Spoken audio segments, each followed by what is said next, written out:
Salam, Ədliyyə İnfoazın sual-cavab rubrikasındasınız. Əmək hüququ mövzusunu davam etdiririk. Aparıcınız mən Şəhla İlkay, qonağımsa hüquqşünas mediator Zaur Quliyevdir. Xoş gəlmişsiniz. Xoş gördük. Keçək ilk suala. Zaur bəy, əgər işə götürən əmək müqaviləsi bağlamayıbsa, işçi bunu necə sübut edə bilər?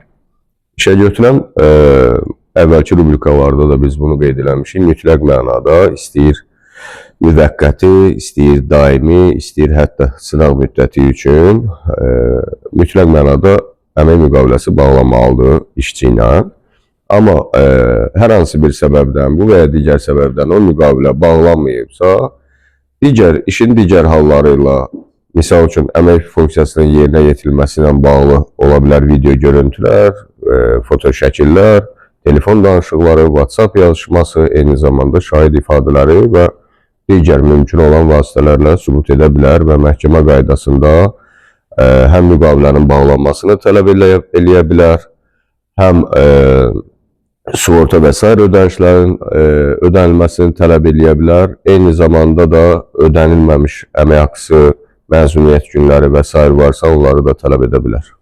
Bəli, mən elə bu sualı sizə verəcəkdim ki, pulsuz işlədilmiş dövr izləyən əmək haqqını sonradan necə tələb etmək olar? Eyni qaydada ya müqaviləyə görə, müqavilə yoxsa işin digər hallarına görə sübut etməklə məhkəmə qaydasında tələb eləmək mümkündür. Amma xüsusilə vurğulamaq lazımdır ki, həm də mən mediator olaraq bunu demək borcumdur ki, əmək mübahisələri ilə bağlı əgər münasibətlərindən doğan mübahisələr varsa, ilk növbədə mütləq mediasiya müraciəti olunmalıdır.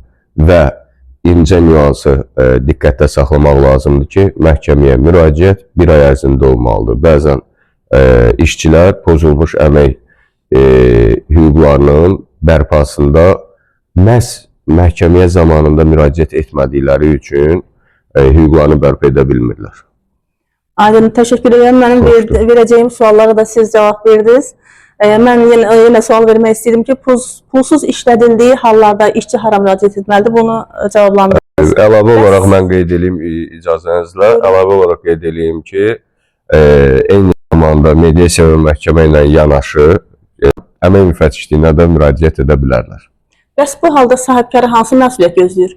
Təbii ki, bu halda sahibkar qanunvericiliyin tələblərini pozduğu üçün, eyni zamanda işçinin qanunvericiliyi ilə müəyyən olmuş hüquqların pozduğu üçün cərimə və sair cəzalara da belə deyək də tətbiq oluna bilər barəsində.